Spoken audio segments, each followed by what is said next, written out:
How is it going, guys? Slippy Jim here. Welcome back to my Intergalactic Adventurer series here in modded Minecraft 1.6.4. This is episode 100, the final episode of this series, which is pretty epic considering this series started originally back in January 2014. Has been going on that long, which is pretty amazing in itself. At the time I started this series, I had never used any mods in Minecraft, and it was a long, fascinating journey learning all of these different mods that we worked with, experimenting, building things, creating things, trying to get inventive with solutions to different issues that I had and stuff like that. And it's been awesome. I've really enjoyed this series. I will be continuing a modded Minecraft series that I started over on my Minecraft channel, Slipperycraft. So check the description or my main channel page if you want to head over there and check that out. But I will be discontinuing Minecraft on my main channel since it's more zombies focused. Anyway, getting to what we're going to be doing in this episode, we're basically going to be creating something called a SAR bomb, which is an epic, huge nuclear weapon that we're going to be using to send this series off with a bang right at the end. I'm also going to be taking you guys on a tour of some of the key areas of my world here that where we've built, where we've explored and stuff like that. Some of the inventions I've built, some of that sort of stuff as a sentimental trip down memory lane as well. So that's probably going to be taking up most of this episode. I will mention now as well, if any of you guys want a world download for this world, so you want to, play around with it or build stuff onto it and stuff like that, let me know in the comment section. I'll make a download available for you guys that will have all of the configurations and everything included. Just so you know, in this chest here is where I've got some of these things that I usually have in my hotbar as well. So that's where this is. Might as well take them with me. One last time here. And if you want to know where all my suits of armor and stuff like that are, I've got my nano suit here. I've got my quantum armor right here. I've got my Galacticraft armor up in the launch chamber as well. If you guys want to use that, the apiarist outfit's out where the beekeeping stuff is. Anyway, let's get to what we were going to be doing in this episode now. What we're going to be doing is building this SAR bomb. Now, this is part of the Rival Rebels mod that I have included with this custom mod pack.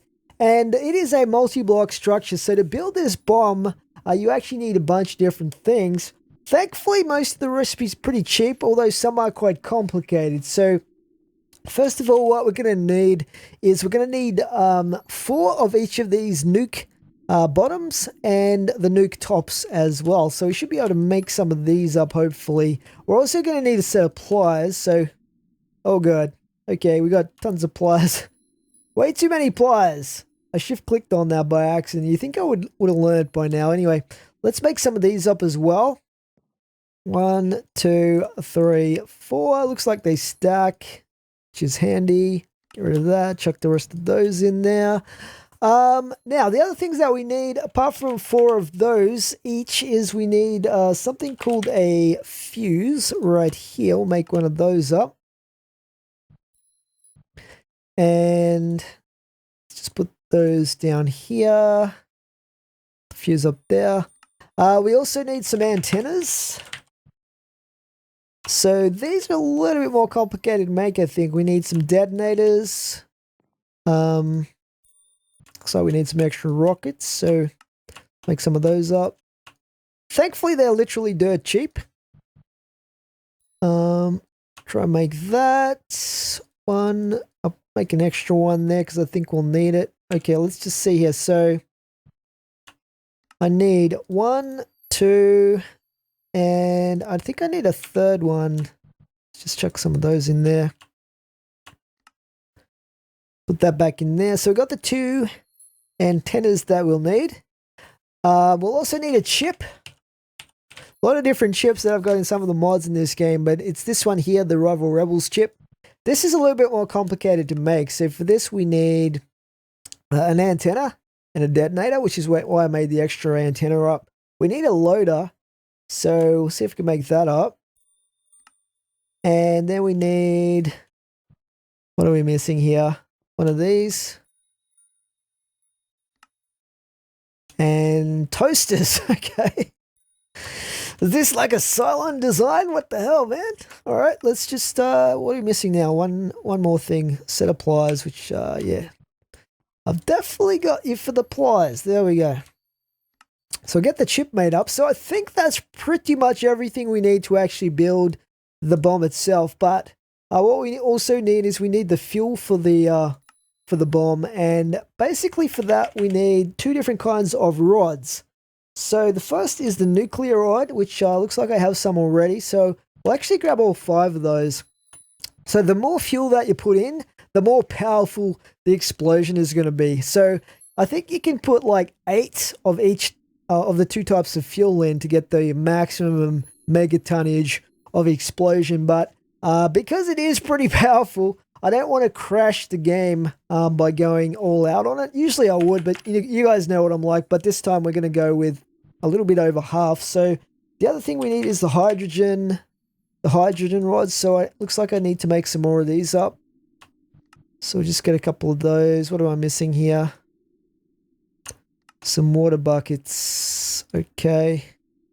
Let's get some water going.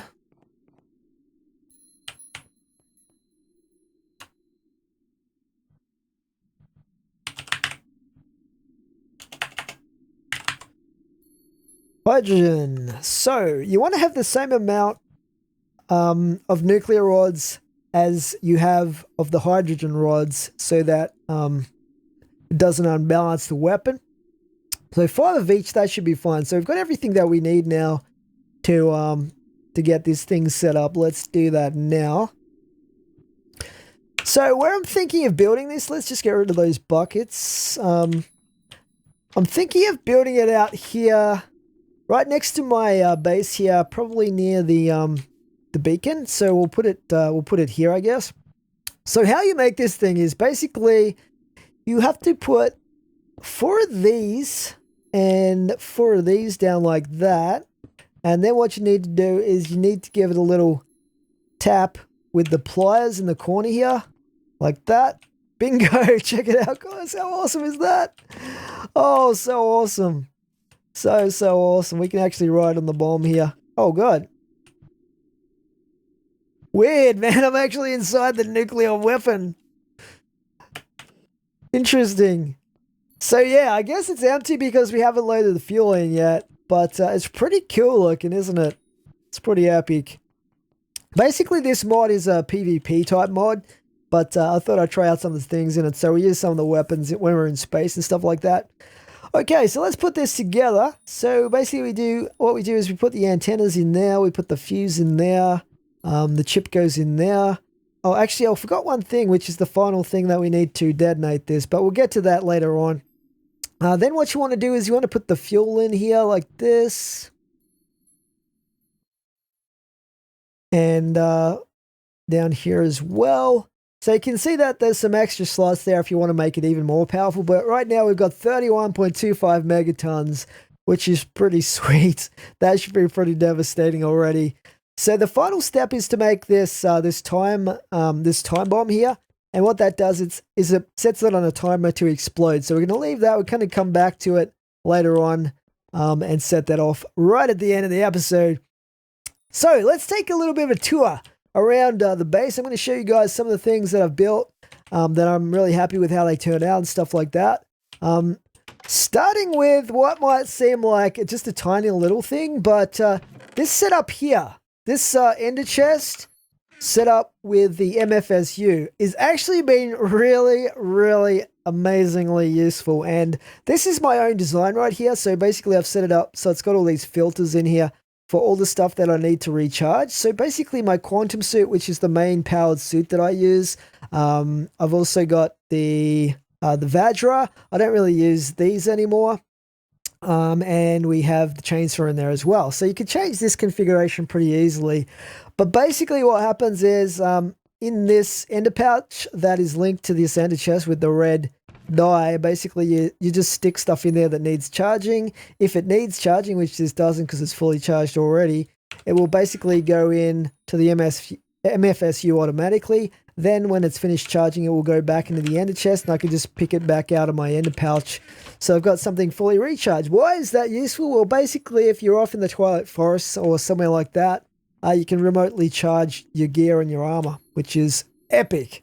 Also, this ender pouch is really, really useful. Very, very simple to set up. You just basically link it with your inventory that you've got. So in this case, I've got my ME system linked up to it. You can just chuck all of the stuff that you want to put back in your main ME system back at your base into that, and it will send it there straight away, so you don't get your inventory filling up.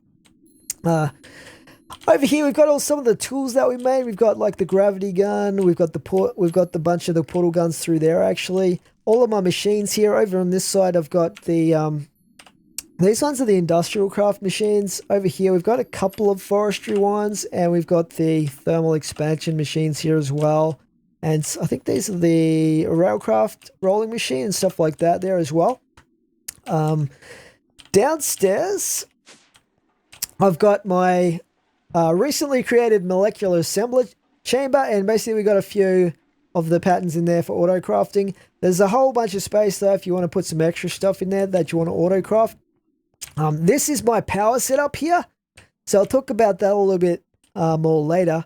Probably one of my proudest and most complicated setups here is for my smeltery. So this is the smelter here, which is set up pretty good. It's just all the basic smeltery stuff. But what makes it awesome is this setup here for all the different molten metals. So basically all I have to do if I want to select one of these, say I want to do manulin, I just basically press a button. It feeds the manulin into the smeltery. So then if we check the smeltery over here, we can see that there's manulin in there now. We can basically forge the stuff up that we want with that.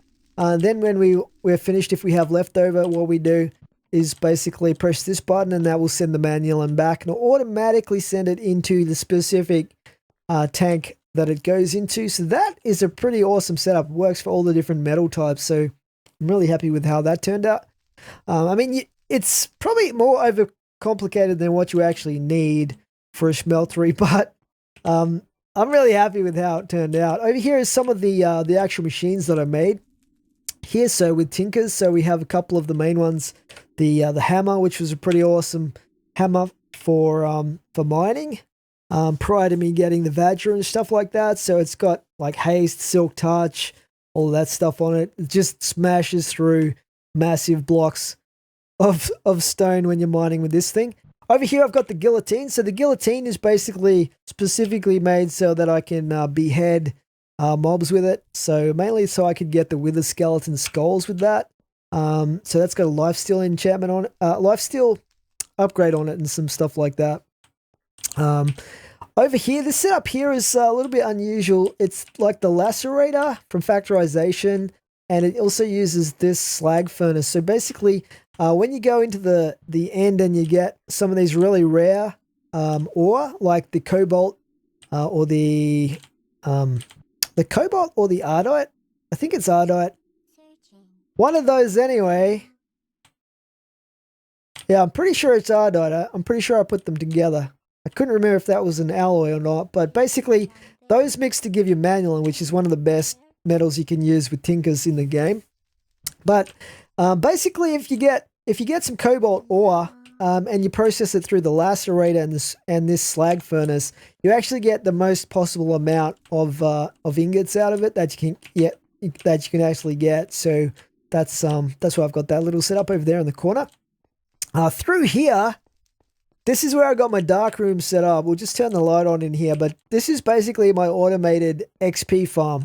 So every now and then in the bottom right of my screen, you'll see like the XP popping up, and basically these are the essence berry bushes from Tinker's Construct that you can find in caves and stuff like that. So I've set them up here, and underneath we've got some I think they're called automatic actuators. It's been so long ago since I built this, I can't remember specifically.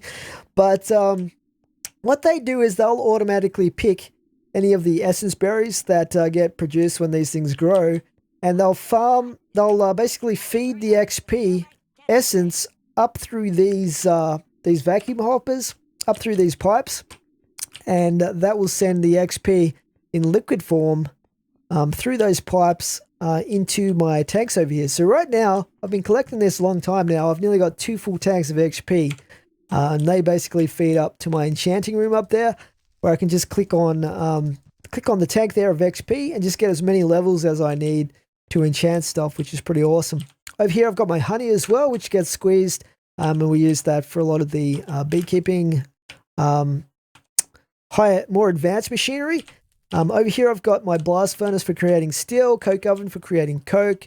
I've got all the excess creosote, which I never use for anything, but I've got tons of it there now.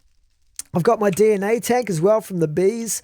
So we use that for a lot of the genetic manipulation of the bees stuff. Downstairs here is the ore processing room. I also have a couple of beekeeping villages, so we can like buy stuff off them if we need it for the beekeeping. But the main function of this room is we have the rotary macerators and we have the induction furnaces.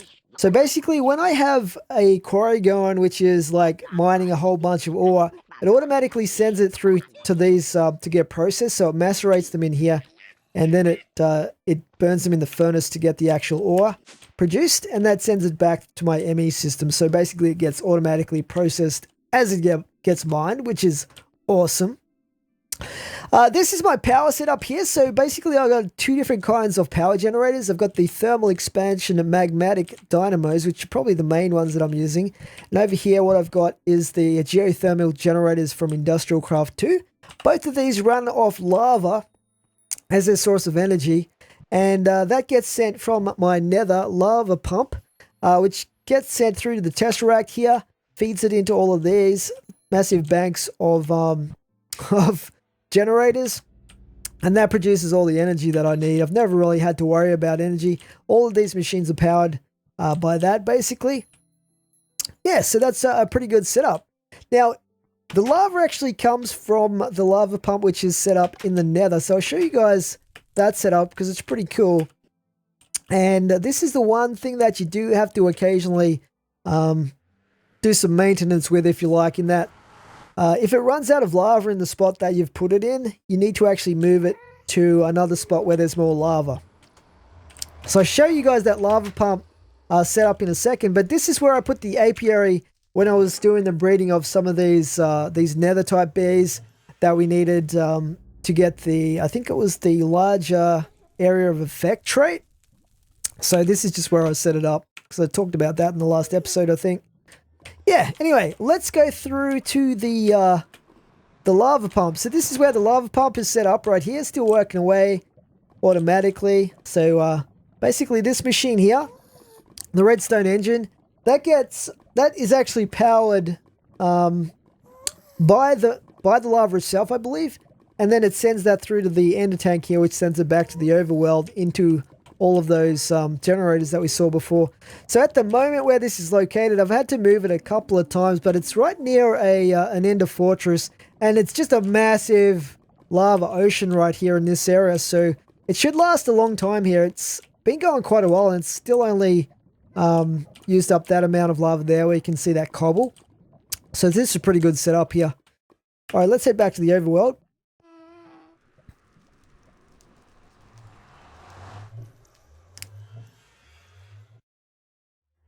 All right, so that's one of the areas. Now, down here I've got my portal to the Twilight Forest as well, if you want to go through to that. And the other area that we can go to is the extra utilities portal to the Deep Dark. Now, this is a pretty awesome dimension that you can go to. It's a lot of work making the portal because it takes literally hundreds of thousands, probably millions of cobblestone to build that thing. But once you do, you can come through to this area here. Why is there a zombie? Why is there a zombie in here? How did you get... You must have climbed up my rope ladder. That's interesting. I don't think he spawned in here. Anyway, basically this dimension is like a giant underworld. And the darkness here is so malevolent and evil that if you go into the darkness, it will do you damage until you die. So you have to basically light areas up for them to be safe from that. But there's also extra strong mobs down here as well. They look like normal mobs like the skeletons and the endermen, but they're actually extra strong and do a lot more damage. They're harder to kill and stuff like that. But the main reason I came down in here is this dimension is supposed to be have denser ores in it. So for that reason, I came down here. I set up a bunch of quarries to mine this area to try and get some more efficient ore production going. So that's what these big holes are from. Is from the quarries. I've got some sentries set up, stuff like that, to try and keep the mobs away. This was like I mean, apart from the torches, which I put I put all over the place. This was like the fortress that was down here naturally generated, so randomly generated. So it's actually a pretty cool area. There's like massive stalagmites and stalactites as well. But yeah, deep dark. It's a pretty cool area. Let's go back up the rope ladder here. I think it's faster to just use the jetpack actually.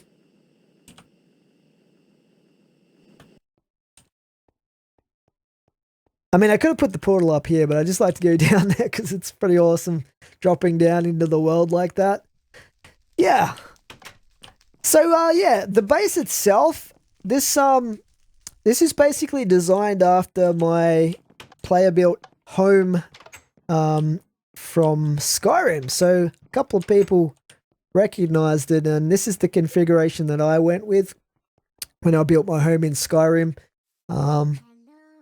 I think it's pretty good reproduction. It turned out pretty good. Like, I really like the design of it. Like, I've got the bedrooms up here. I've got the tower area here, where I've got my enchanting and stuff like that. I've got my library area here for enchanting. This is the XP thing right here I was talking about. Portal there to the end, the nether, I should say. Up here, I've got a little seat where I can chill out and like look at the scenery, watch the sunset and stuff like that, eat my golden apples. I've also got up here these tornado sensors and the tornado siren. So basically, fortunately, I've only had one tornado in my time playing this game. But you can still see the devastation down there, that big like swathe of ground had just churned right through there. Fortunately, I missed my base, but I think it started over there. I went through it, destroyed my boat, went through that way and out there. It sucked everything up. But if I get another one, what will happen is this siren will go off and give me warning. Not that there's probably a lot that I can do about it if it does happen, except try and avoid it. But yeah, this over here is my mob grinder. So this is got a whole bunch of soul cages happening there. So I can get all kinds of mobs going, get the materials off them. I've emptied this recently, but I had a ton of stuff like gunpowder, arrows, all that sort of stuff that was being produced over there. Stuff like ender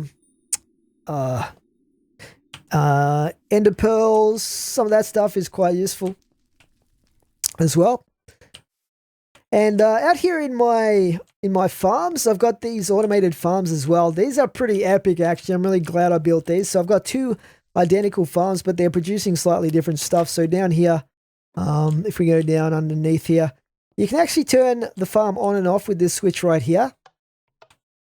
You can also turn on and off the different sections of it as well with these buttons. And you can configure it here. You can switch out the circuit board and stuff like that. You have to keep it stocked with fertilizer basically as well. Let's just put some extra in there. Yeah, so this particular farm on this side is currently producing wheat, potatoes, which is my main source of food, and it's also producing oak wood for me. Basically, these farms are set up right now to produce stuff that I was using for the beekeeping. So this one over here, we've got the cocoa beans. We've got the sweet chestnut, two sweet chestnut farms there, one tree each. And over here, we've got the cotton so we can make the string. So just by the way, down here in this one, I've also got a chest back here. And what this has in it is some of the different alternative configurations. You can customize your own one, or we can use these as well for different types of farming, and that's the soldering iron that you use to switch that out. Over here, this one I've got a chest which feeds the fertilizer in. I didn't get around to putting that on the other farm, but It just saves me having to constantly check that. Like every now and then I have to refill the chest and that's it.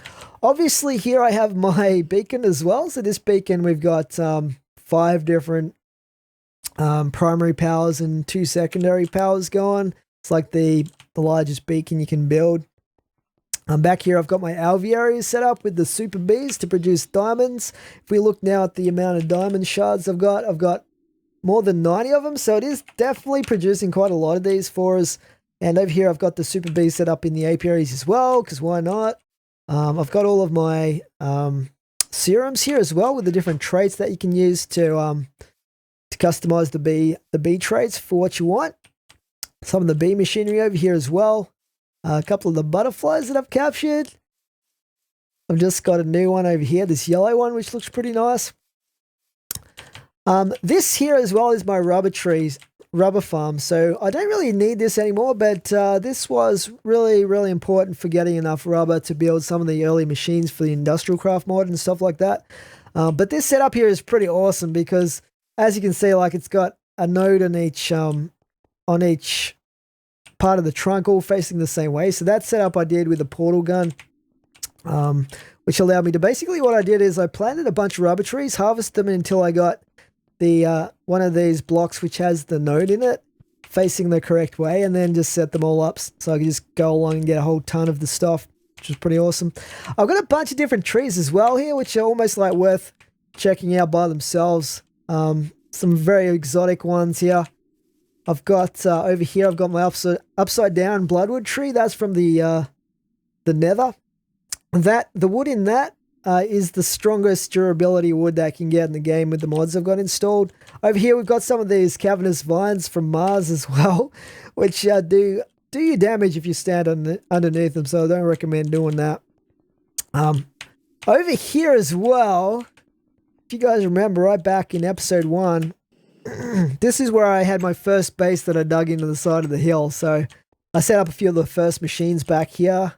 I even had this awberry bush farm back here.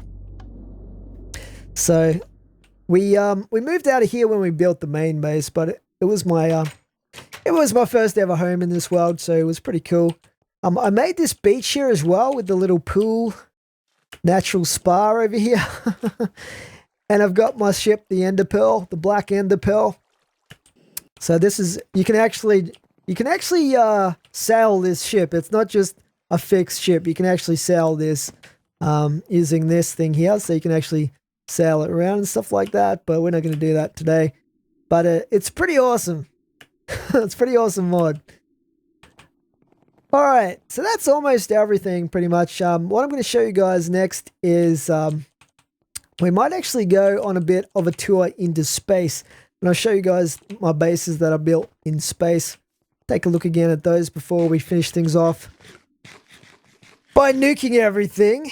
So let's see, what have I got on me right now? Let's just get rid of, actually, you know what? Let's just, I think I've got my suit up here.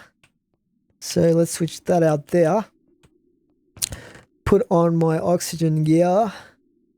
Grab spare tank of fuel. So I'll put all this stuff on. Haven't got too much oxygen, but we won't need that much, I don't think. And okay, this should be fully fueled right now. Oh, the other thing I forgot to mention is this setup here, producing the rocket fuel. So this is the refinery right now. It's still getting oil. I've got 2 oil platforms out in the world. And basically they send the oil through to the refinery here, which refines it into the fuel, which sends it into the tank here. This tank is actually completely full right now. I should probably make that a little bit bigger than it is. We could actually go up probably 2-3 blocks on that. So it's got a bit more tank capacity. I'll just quickly show you guys where my drill platform is, because it's actually, particularly one of them is in a pretty cool location. Geographically, this is my trophy room back here. So we've got like all the different trophies from the mobs and stuff like that. Some of the Twilight bosses, pretty much most of the Twilight bosses that I have in this version of the mod anyway. We've also got the Ender Dragon egg, and over here we've got a creeper egg from the Mars boss. when we fought him and raided his dungeon. Got all my portal guns here. So basically, if we go to this one here, this is the triple volcano oil well. So basically, I've got an oil well down the bottom here. If I can get off this block anytime now would be good. I might have to break this because... Oh, there we go. Yeah, so basically we've got an oil well right here, and I've set up a pump above this here. Oh, I haven't got my... God damn it. I haven't got my jetpack on right now. But yeah, basically this is pumping all of the oil out and sending it back to my base. But this area was pretty awesome because it's got triple volcanoes over there. The 3 volcanoes and another volcano here. So this was a pretty amazing spot. This would have made an awesome spot for a base as well if I'd found this spot earlier. But for now, I think we're going to have to block jump our way. We're going to have to block jump our way up on the platform somehow. Let's get a few blocks going because I don't have my jetpack on me right now. Stupid creeper. Let's get some blocks happening here. That should hopefully be enough. Maybe let's get a few more just to be on the safe side.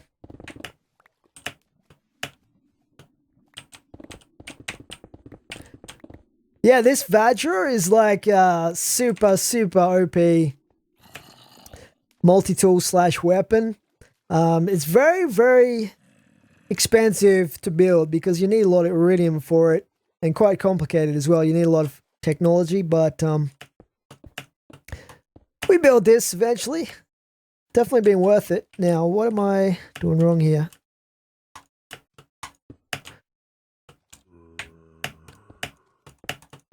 Yeah, you get so used to having a jetpack that it's kind of like super old school to have to do this. Alright, back we go. So yeah, I just thought I'd show you that that location to you guys. Oh, I'm stuck in the world again. Let's just check some of this stuff out. I might have to break this block down here. Sometimes if you like jump around a little bit, it frees you. Let's just do that, shall we? There we go. Okay. Now, this one here, this one's pretty cool as well. This one leads to, let's break that, shall we? This one leads to a village which has, like, I called it the Dothraki village because it has a lot of horses in this area here. So if I wanted to come and get a horse or a donkey or whatever, I could come over here. I never did set up a stable. I was going to, but I never got around to it. That would have been pretty cool to set up a stable. But yeah, this was the Dothraki village area, so that's why I've got that a portal set up there. Wow. A little bit glitchy, those portals. Usually I have them 1 block higher than that, so you drop down out of them rather than getting stuck in a block below them. Okay, anyway, we were heading into space. That was the next thing that we were going to do. So let's go do that. And I'll show you guys my base on Mars, my lunar rail, my moon base as well. I think we've got everything that we need. So let's just go. Let's just get back in here, check the fuel. Fuel is fine. And we can start the countdown. Here we go. Oh, you know what I should do before that, before we take off, we should probably open the ceiling, am I right? I don't want to crash my rocket into the ceiling of the launch chamber like a scrub. Here we go. We have blast off.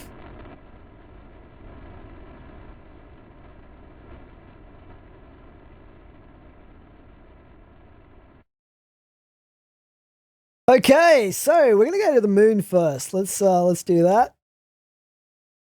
Oh god, I thought I didn't have a lunar lander there for a second. We gotta slow down. Definitely don't want to crash land. I think we gotta get down to, like, into the green there. There we go. I can't even see the surface right now, but it's somewhere below us. There we go. All right, so this is our landing area. Nice. Let's jump out of here. For some reason, whenever you get out of a spacecraft, it always puts you into third-person mode. It's really weird. Let's get the rocket out of there. We'll have to leave the fuel in there for now. Let's break that. Okay, so this is our launch area right here, but it's a little way from our main moon base. And I set up this high-speed lunar rail so that we could get there. And because it's quite easy to get lost on the moon because you can't set waypoints here. Like, you can set waypoints, but what happens is when you reload the game, there's a glitch where they disappear. So it's very easy to get lost here on the moon. But if we use the rail, it's pretty much hassle-free. So this is the high-speed rail that you can get from Railcraft. It doesn't seem that fast, but I guess if it was any faster than this, it would probably lag the weld and create weld holes and stuff like that. Alright, here we are. Okay, so yeah, this is basically a lunar village. So we have some alien moon men here somewhere. They should be hanging around doing their moon man thing. Here's a couple of them. Hey fellas, how's it going? But anyway, I basically appropriated one of their little moon huts and turned this into a base. And I also set up some solar panels back here to generate energy. But the problem that I had on the moon is the lunar night is really, really long. And what happens during the night is these obviously don't generate any power. They run out of power, and then the oxygen doesn't get produced, and my machines don't run. So once we got to Mars, I was able to farm some Dash ore and create this thing right here, which is the stasis bed, I think it's called, stasis chamber. So basically this allows you to sleep through the night on the moon because a normal bed doesn't work.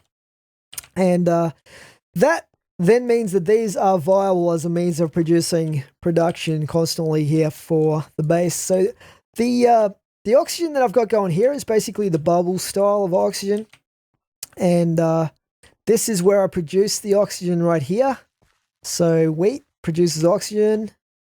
And then we have the machines up in the center of the wheat farm here. So this is the oxygen distributor, oxygen collector, and they will basically send the oxygen through both to create the bubble in here. So if I took off my mask right now, we'd be breathing the air in the bubble, but also for the compressors so I can recharge my my tanks and stuff like that right here in those things, which is pretty awesome.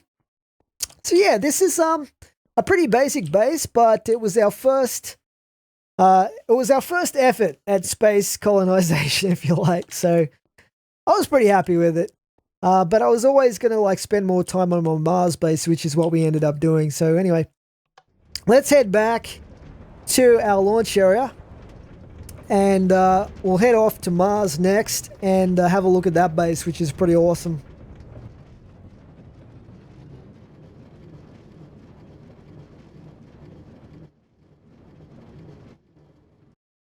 Alrighty, so yeah, that's the lunar rail. It's pretty awesome, pretty fun.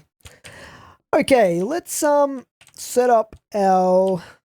So over there, by the way, I forgot to mention this is the pad for my my space buggy, the rover. So that goes on there. That's the refueling loader for the fuel loader for that. But over here, this is the one for our actual rocket. So I'll put the launch pad down there, put the rocket on there. Load the fuel in there. Just wait for that to load some fuel. I'm not sure how much we used up coming from Earth. That's probably enough. Let's see how we go with that. Oh, it's not that much, is it? We might need a little bit more than that, actually. So I'll just load a bit extra in there. Alrighty, yeah, we got lucky this time. We actually landed during the day cycle here on this side of the moon, so we don't have to worry too much about the space mobs, the the creepers, the skeletons, stuff like that. Okay, that should definitely be enough. Here we go. Let's do this. 90% full.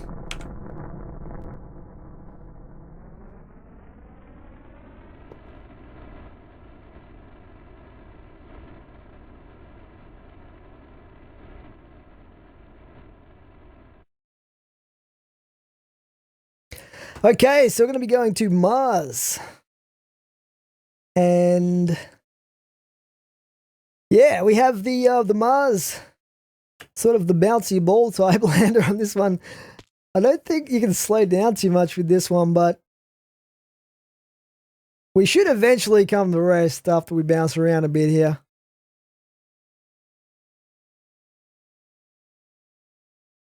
This would be a pretty rough landing. All right, let's get out of here. And we'll get the rocket and the launch pad out. Not sure if we can get that fuel out of there, but I might leave that fuel in there. And we'll collect that another time. But yeah, over here we've got our space buggy. So we can drive this around and stuff like that. I think this thing's... Has this thing got fuel? No, it doesn't have fuel. Yeah.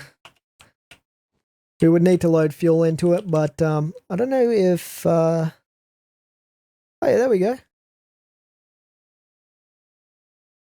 Think it's loading fuel in. Let's see if that put fuel in there. Oh yeah, there we go. We got fuel now. Cool. So we can drive this thing around basically. It looks like it might be nighttime right now here on Mars. So we got some mobs out here. We won't go too close to those guys because they have destroyed my my Mars rover before. We'll just go park on the pad.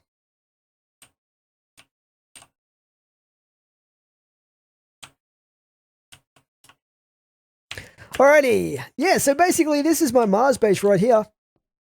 I don't think I have the power hooked up right now. We'd better hook that up. So I've got the launch chamber in here. To close the ceiling so they were actually airtight. And I disconnected that so I didn't waste power. But basically all this power here should basically feed through to all the machines and stuff that I have in here. Like here. Through in this room, we've got the stasis chambers as well for sleeping through the night. So we might actually do that right now.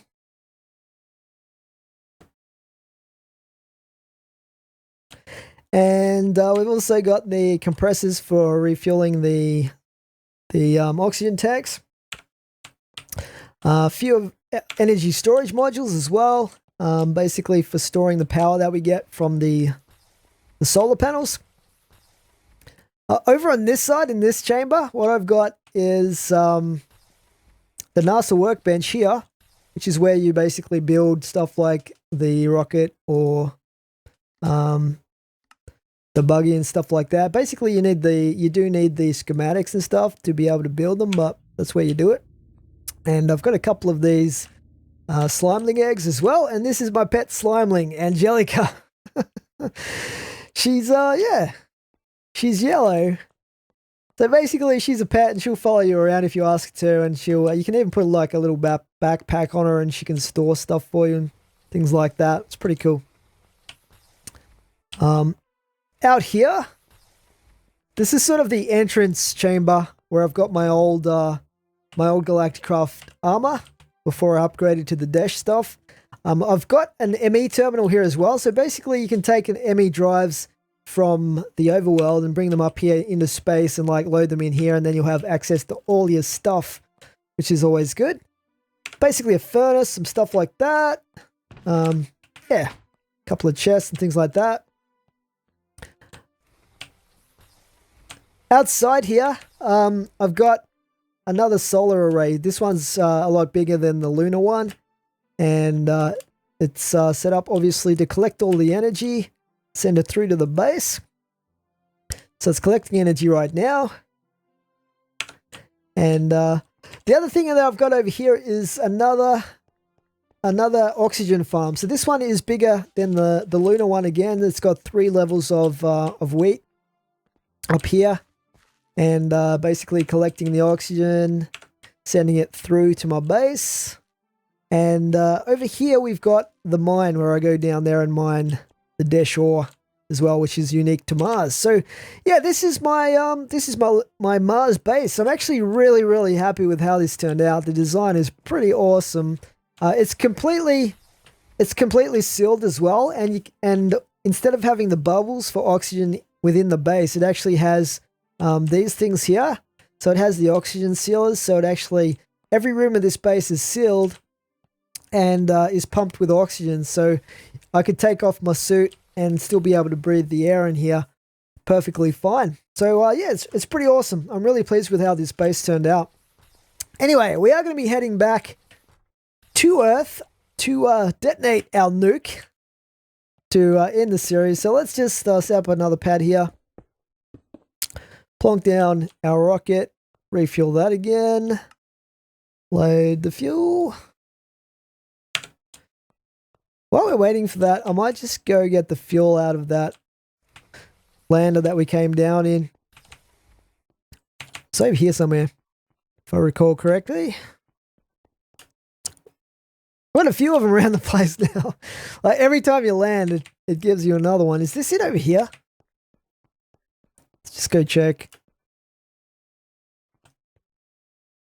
This might be it. Let's grab the fuel out of this. Yeah, I really like the clean look of this base and the just the layout of it. It's pretty awesome. I was considering doing like a space station as well, but I don't know. It would have taken quite a long time to do. All right, so we've opened up a launch chamber here. Let's head back to Earth, guys. The big finale.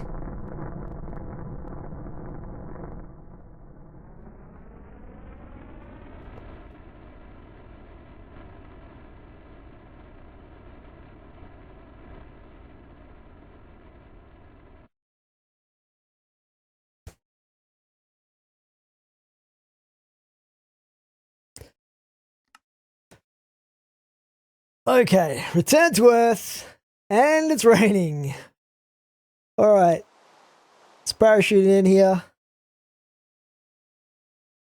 So my rocket chest should be parachuting in as well, somewhere up there. Sometimes it gets stuck in the trees. Awesome, all right. So I just chucked some of this stuff out. Let's just take off our oxygen gear.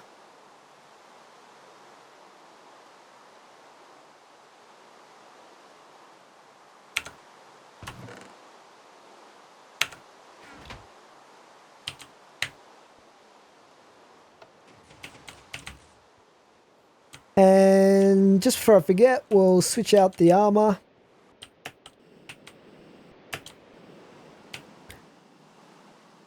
I don't know where my chest went. It's probably up here on this. Yeah, there it is right there on that cloud.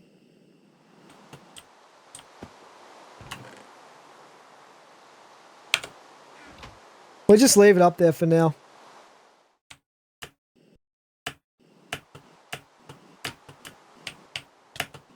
Ouch.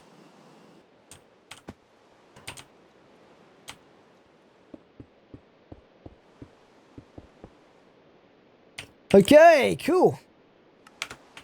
Alrighty guys, so we are going to end this series with a bang.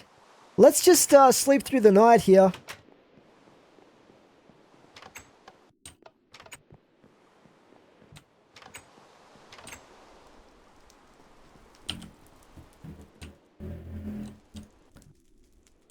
Oh, it's not nighttime? Okay. It's just super overcast out there, I guess.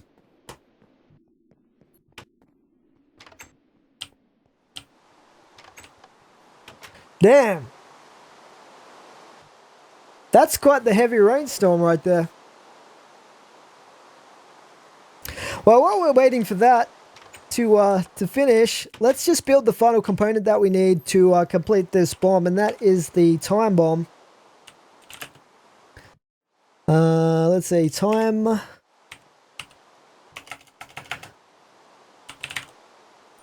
Yeah, there we go right there. So get one of those made up. So this is the final component that we need to actually trigger the bomb. And basically what you do is you place it in this little slot here. And as soon as you put it in there, what happens is you get 25 seconds before the bomb explodes. So if you want to survive, you probably want to get the heck out of there. So that's what we're going to be doing shortly. I just wait for this rain to clear so we can get a nice clear view of what happens when we trigger this thing.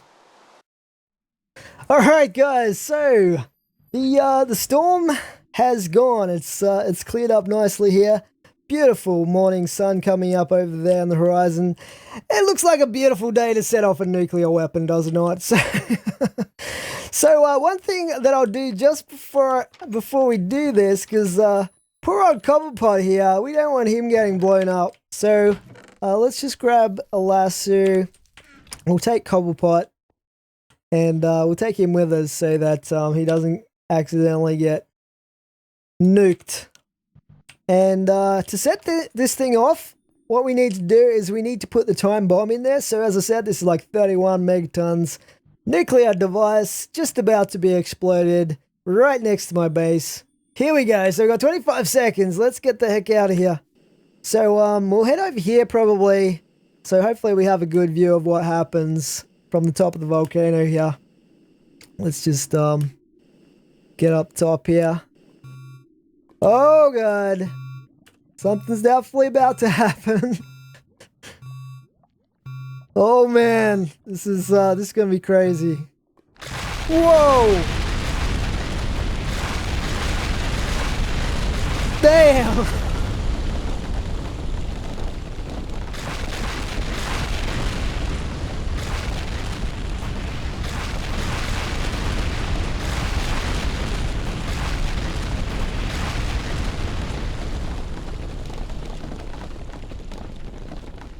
That was huge. Oh man, that was epic. Wow, look at the crater. That was just about half power as well. Can you imagine like the full powered one? It probably would have blown out right around here. Pretty much took my base out though. This stuff here. What is this? Scorched stone. Interesting.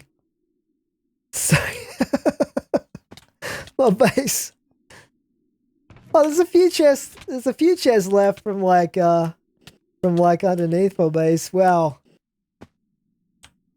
Look at this. This is crazy. Scorched stone. So it actually does me damage here, even with the quantum suit on. I think this is like radioactive. This is like radioactive stone or something now. So yeah, we blew up all of our beehive area. Took out most of my tree over here as well. What was this area over here? I don't remember this. Guess this was where our XP stuff was anyway. But yeah, well, that is pretty that is pretty much it, guys. That is the end of the episode here. So yeah, it's been a lot of fun. Really enjoyed this series, and I'm going to be continuing a modded Minecraft series on my dedicated Minecraft channel, Slipperycraft. So check out the link in the description if you want to go check out that and sub to it if you're interested in the Minecraft stuff that I do. I'm going to be continuing the series that I started on that. I have neglected it for quite a while I finished this series, but that one is going to be continuing there with some more recent mods, some different mods as well. It's a mod pack that I'm using on that one from Tekkit, I believe. Yeah, so that should be pretty awesome. But for now, that's it from me, guys. I think we'll just let Cobblepot go. He can roam around to his heart's content now. There you go, buddy. You're free, Cobblepot. Enjoy your life, my friend. And this is where we'll leave it, guys. So I hope you've enjoyed this series, and I'll see you guys next time. Thanks for watching. Slippy Jim out.